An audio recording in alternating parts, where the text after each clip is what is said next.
Sreebhumi sporting ক্লাবের খেলার মাঠের ঘর থেকে উদ্ধার করা হয়েছে প্রচুর ত্রাণ সামগ্রী। কম্বল উদ্ধার করা হয়েছে, শাড়ি, ত্রিপল উদ্ধার করা হয়েছে, দক্ষিণ দমদম পুরসভার প্লাস্টিকের বালতি পর্যন্ত উদ্ধার করা হয়েছে। বিজেপির যেটা অভিযোগ, মানুষকে ত্রাণ সামগ্রী না দিয়ে খেলার মাঠের ঘরে জমা করে রাখা হয়েছিল এই ত্রাণ সামগ্রী।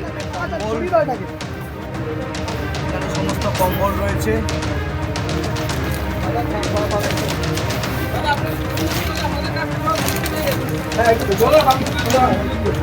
লুঙ্গি লুঙ্গি লুঙ্গি লুঙ্গি এখানে বিশ্ব বাংলার লোগো আছে নাকি? দেখুন তো, ট্যাগে ট্যাগে বিশ্ব বাংলার লোগো আছে।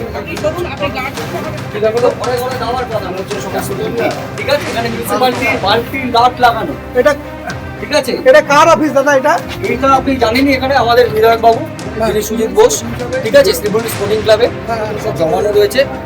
ঠিক আছে, আপনারা দেখে নিন, এই যে সাউথ দমদম মিউনিসিপালিটি লেখা রয়েছে। ঠিক আছে, প্রত্যেক কটা এই বালতি এখানে এটা আমাদের নিতাই বাবু, যিনি ভাইস চেয়ারম্যান।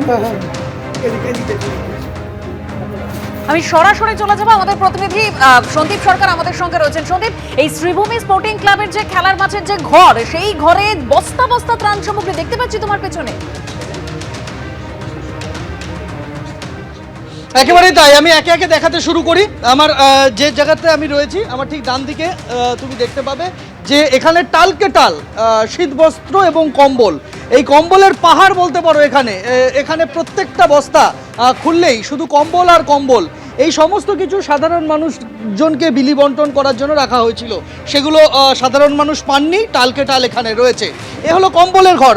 এই কম্বলের ঘর থেকে আমরা যদি পাশের আরেকটা ঘরে যাই, এখানে তুমি দেখতে পাবে যে প্রচুর সাধারণ মানুষকে দেওয়ার জন্য, দুস্থ মানুষকে দেওয়ার জন্য আর বস্তার পর বস্তা শাড়ি, বস্তার পর বস্তা শাড়ি, এখানে বেশিরভাগই সুতির শাড়ি রয়েছে। এখানে কিছু ধুতি জাতীয় কাপড় রয়েছে। এখানে আমরা দেখতে পাচ্ছি যে এই ঘর বোঝাই সেই সমস্ত ত্রাণ সামগ্রী রয়েছে।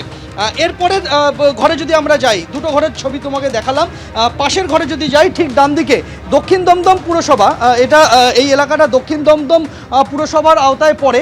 সেই দক্ষিণ দমদম পুরসভার আওতায় যে জায়গাটা পড়ছে, এই জায়গাটা, এখানে কিন্তু পরপর শাড়ি, এখানে এই শাড়ির ছবিগুলো দেখাচ্ছেন। এই বস্তায় কি শুধু শাড়ি? এই বস্তায় এই মুহূর্তে এগুলো সমস্ত শাড়ি দেখতে পাচ্ছেন, নতুন শাড়ি, সমস্ত নতুন শাড়ি, এগুলো সমস্ত নতুন শাড়ি। এখানে আপনাদেরকে আমি দেখালাম যে নীল এবং সবুজ সাউথ দমদম মিউনিসিপ্যালিটির থেকে যেই বালতিগুলো দেওয়া হতো মানুষের বাড়ি, সেই বালতি। এবার আমরা যদি এই ঘরে ঢুকি, আমরা এই বালতির ঘরটা একবার দেখাই। এখানে প্রত্যেকটা বালতির গায়ে আমরা যে সাধারণত দেখে থাকি, পুরো এলাকাতে এ ধরনের বালতি দেওয়া হয় যে সমস্ত বাড়ির আবর্জনা রয়েছে সেগুলো ঘাটে ফেলবার জন্য। সেখানে নীল বালতি রয়েছে, সবুজ বালতি রয়েছে, দু ধরনের থাকে। দক্ষিণ দমদম মিউনিসিপ্যালিটি, একদম স্পষ্ট লেখা আছে ড্রাই ওয়েস্ট দক্ষিণ দমদম মিউনিসিপ্যালিটি। এটা হচ্ছে এই ঘরের মধ্যে শুধুমাত্র বালতি বোঝাই রয়েছে। এবার তোমাকে দেখাবো যে শাড়ির বিপুল ভাণ্ডার। এখানে তুমি দেখতে পাবে যে বস্তার পর বস্তা শাড়ি এবং ছোট ছোট বাচ্চাদের পোশাক রয়েছে। মূলত আর্ত মানুষজন, তাদেরকে দেওয়ার জন্য বাচ্চাদের ফ্রক, মেয়েদের ফ্রক আমরা দেখতে পাচ্ছি। এই বস্তাগুলো ফ্রকের বস্তা, এর পাশাপাশি শাড়ির বস্তা রয়েছে। এরকম পরপর টাল দিয়ে এখানে সাজিয়ে রাখা রয়েছে। এটা একটা নির্মীয়মান ভবন। এটা শ্রীভূমি স্পোর্টিং ক্লাবের খেলার মাঠ বলে পরিচিত। সেই খেলার মাঠের লাগোয়া একটা ঘর সেখানে। আচ্ছা, এই আরেকটা ঘরে এখানে আমরা দেখতে পাচ্ছি যে এই ঘরটাতে মূলত গঙ্গাসাগর মেলা 2026 এবং গঙ্গাসাগর মেলা 2024 এই রকম রয়েছে।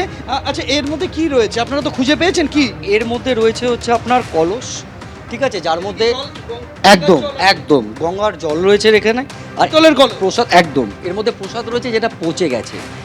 ঠিক আছে, তো এই 2026 লেখা বাক্স, 26-এর বাক্স আপনারা দেখতে পাচ্ছেন, গঙ্গাসাগর 2026, 2024 এবং 2024-এও এর ভেতর কলস রয়েছে পেতলের একটা, এবং প্রসাদ রয়েছে যেটা পচে গেছে।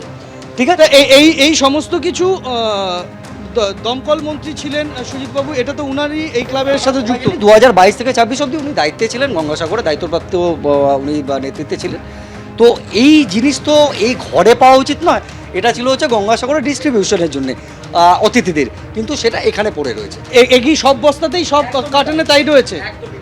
তুমি দেখতে পাবে যে এখানে প্রত্যেকটা বাক্সে কিন্তু এই রকমই সারি সারি এই ধরনের গঙ্গাসাগর মেলা, কোনোটায় 2024 লেখা, কোনোটায় 2026 লেখা, তার মধ্যে গঙ্গাসাগরের পবিত্র জল বোঝাই জল দেওয়া পিতলের কলসি এবং সিল প্যাক করা গঙ্গাসাগরের প্রসাদ, এই সমস্ত রয়েছে। আচ্ছা, আমরা যদি এখান থেকে এবার এই শ্রীভূমি স্পোর্টিং ক্লাবের ওপরের ফ্লোরে যাই, সেই ওপরের ফ্লোরেও কিন্তু সেখান থেকে প্রচুর সামগ্রী খুঁজে পাওয়া গিয়েছে। এখানকার স্থানীয় মানুষজনের একাংশ তারা এর হদিশ পেয়েছেন এই জায়গাটার। আমরা এই যে ভবনটা, এটা নির্মীয়মান একটা বাড়ি, এটা শ্রীভূমি স্পোর্টিং ক্লাবের খেলার মাঠ বলে পরিচিত। এখানে কিন্তু আমরা দেখতে পাচ্ছি যে মূলত এখানে ত্রিপল, এখানে কম্বল রয়েছে, ত্রাণের ত্রিপল রয়েছে এবং এখানে এই রকমই তুমি দেখতে পাবে যে বস্তার পর বস্তা এখানে সাজানো রয়েছে।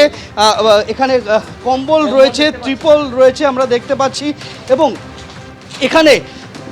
এখানে আমরা দেখতে পাচ্ছি যে এই মূলত এখানে রান্নার সামগ্রী যেগুলো বন্টন করার কথা ছিল, এখানে আমরা দেখতে পাচ্ছি যে এখানে পিতলের হাঁড়ি কলসি রয়েছে এবং এখানে স্টোভ রয়েছে এবং এখানে আরও নানান সামগ্রী রয়েছে। এখানে কোথাও ছাতা রয়েছে, কোথাও শাড়ি রয়েছে, এরকমই একের পর এক এই শ্রীভূমি স্পোর্টিং ক্লাবে এখানে মজুত করে রাখা রয়েছে। এগুলি এখান থেকেই খুঁজে পেয়েছেন স্থানীয় মানুষজন। আপনাদের কি অনুমান যে এই জিনিসগুলো এখানে থাকার কথা ছিল? দেখেছেন আগে কখনো? এগুলো অ্যাকচুয়ালি মানুষকে বন্টন করার জন্য সরকারি এমএলএ ল্যাড এবং মিউনিসিপ্যালিটির অথরিটিটা এটা স্যাংশন হয়, কিন্তু আনফর্চুনেটলি যেটা হলো যে আজকে আমরা এগুলো এখান থেকে উদ্ধার করলাম।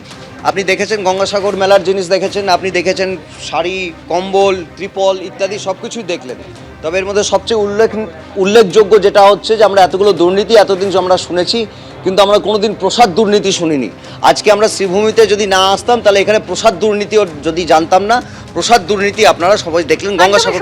এই জায়গা থেকেই প্রশ্ন যে সাধারণ মানুষকে দেওয়ার জন্য যে সরকারি ত্রাণ সামগ্রী তা কেন ক্লাব ঘরে মজুত করে রাখা হবে? কারণ যে ছবি শ্রীভূমি স্পোর্টিং ক্লাবের যে ছবি আমরা এই মুহূর্তে দেখলাম, সেই একই ছবি কিন্তু সুরুচি সংঘেও দেখা গিয়েছিল।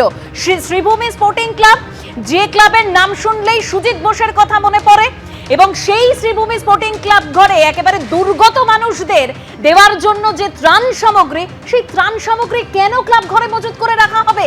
আর শ্রীভূমি স্পোর্টিং মানেই সুজিত বসু, এবং সেই সুজিত বসু এই মুহূর্তে পুরো নিয়োগ দুর্নীতি মামলায় কিন্তু ইডি হেফাজতে রয়েছেন। অন্যদিকে সুরুচি সংঘের ছবিটাও আপনাদের সামনে তুলে ধরেছি, সেখানেও যে ত্রাণ সামগ্রী মজুত করা ছিল, একের পর এক বিভিন্ন নাম, দেবাশিস কুমার, তার ক্লাব ঘরেও কিন্তু সেই ত্রাণ সামগ্রী উদ্ধার হয়েছিল। শ্রীভূমি স্পোর্টিং ক্লাব, সুজিত বসু ইতিমধ্যেই পুরনিয়োগ দুর্নীতি মামলায় ইডি হেফাজতে রয়েছেন। আর এই শ্রীভূমি স্পোর্টিং ক্লাবের খেলার মাঠের যে ঘর, সেখান থেকেই এই প্রচুর ত্রাণ সামগ্রী যা দুর্গত মানুষদের দেওয়ার জন্য সরকারি স্ট্যাম্প দেওয়া সেই ত্রাণ সামগ্রী উদ্ধার হয়েছে। এবিপি আনন্দ, এগিয়ে থাকে, এগিয়ে রাখে।